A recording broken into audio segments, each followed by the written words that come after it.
कैसे दिल्ली को दहलाने के लिए जैश ए मोहम्मद ने पूरा मॉड्यूल तैयार किया, कैसे पाकिस्तान से पहले कश्मीर और फिर यूपी हरियाणा में दिल्ली ब्लास्ट की पूरी प्लानिंग की गई, कैसे अल फलाह यूनिवर्सिटी की डॉक्टर शाहीन सईद पाकिस्तान के आतंकी संगठन जैश ए मोहम्मद के चीफ मसूद अजहर की बहन सादिया अजहर के संपर्क में आई, और कैसे कश्मीर के एक मौलवी ने जैश ए मोहम्मद के डॉक्टर का मॉड्यूल तैयार करके डॉक्टरों को अल फलाह यूनिवर्सिटी में शाहीन सईद के पास पहुंचाया। देखिए इस रिपोर्ट में।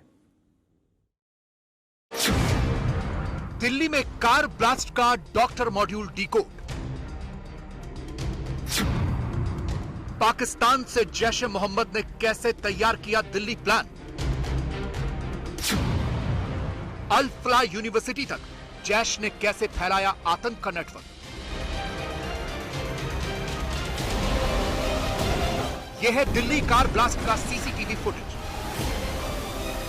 इसमें आप देख सकते हैं कि कैसे हैवी ट्रैफिक और वाहनों की खचाखच भीड़ के बीच कार में धमाका होता है और दिल्ली दहल जाती है। जी हां, आतंक के डॉक्टर उमर ने भीड़ के बीच में जाकर धमाके का बटन दबाया और फिर जो कुछ हुआ उसने सिर्फ दिल्ली ही नहीं बल्कि देश को भी हिलाकर रख दिया।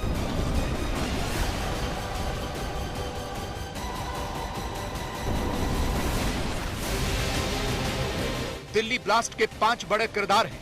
मौलवी इरफान, निवासी शोपियां, डॉक्टर शाहीन सईद, अल फलाह यूनिवर्सिटी की डॉक्टर अदील अहमद राठर, अनंतनाग का निवासी और सहारनपुर में डॉक्टर मोहम्मद उमर नबी, अल फलाह यूनिवर्सिटी का डॉक्टर मुजम्मिल, अल फलाह यूनिवर्सिटी का डॉक्टर।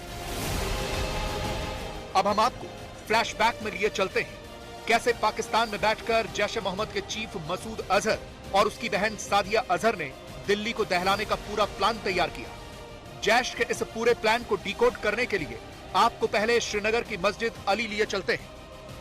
जी हां, इसी मस्जिद के मौलवी ने पूरा फरीदाबाद मॉड्यूल या कहें कि आतंक का डॉक्टर मॉड्यूल तैयार किया। कैसे, आइए आपको बताते हैं। 18 अक्टूबर को मौलवी इरफान को शोपिया में उसके घर से गिरफ्तार किया जाता है। 18 अक्टूबर की रात 10:30 बजे जम्मू कश्मीर पुलिस मौलवी इरफान के घर पर दबिश देती है और उसे उठाकर ले जाती है।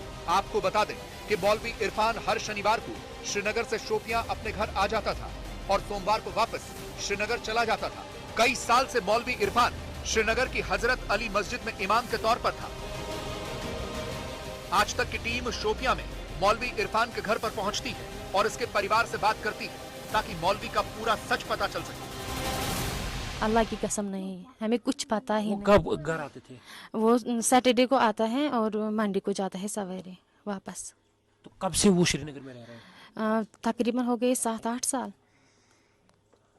तो आपने सुना ही होगा जो डॉक्टर पकड़े गए हैं, क्या वो वो डॉक्टर क्या आपके घर आया करते? हम नहीं जानते हैं उनको, नहीं, हमें पता नहीं है। हमें देखा है सोशल मीडिया पे, फिर पता चला।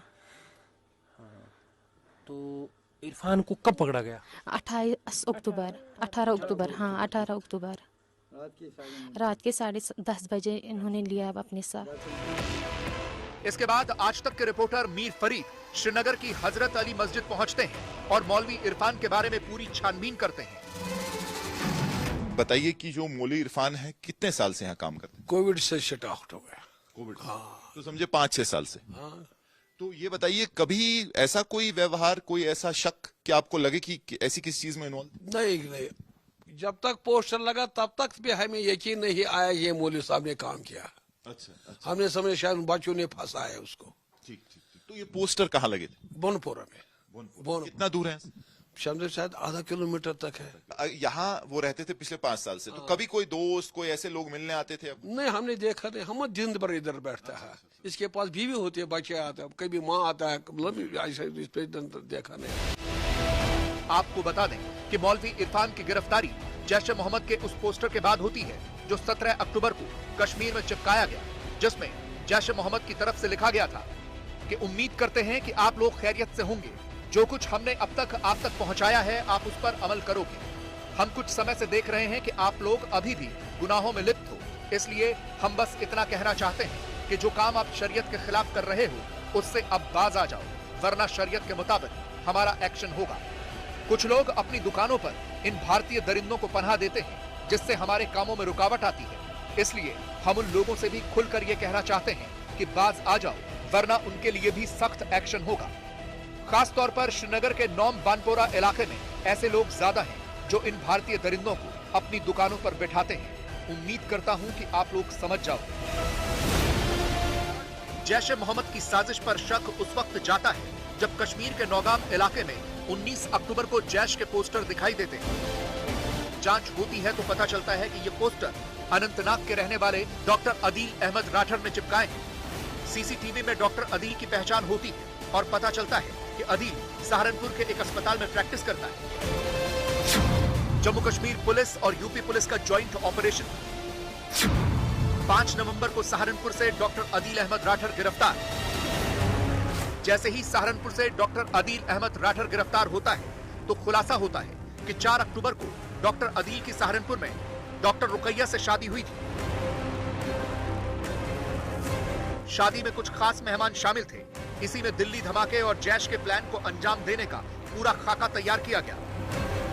पुलिस की पूछताछ में डॉक्टर अदील फरीदाबाद की अल फलाह यूनिवर्सिटी के डॉक्टरों पर बड़ा खुलासा करता है और फरीदाबाद पुलिस के साथ जम्मू कश्मीर पुलिस अल फलाह यूनिवर्सिटी से डॉक्टर मुजम्मिल को गिरफ्तार करती है। इसके बाद मुजम्मिल के करीबी अल फलाह यूनिवर्सिटी के ही डॉक्टर मोहम्मद उमर नबी और डॉक्टर शाहीन सईद के बारे में मुजम्मिल सच उगलता है।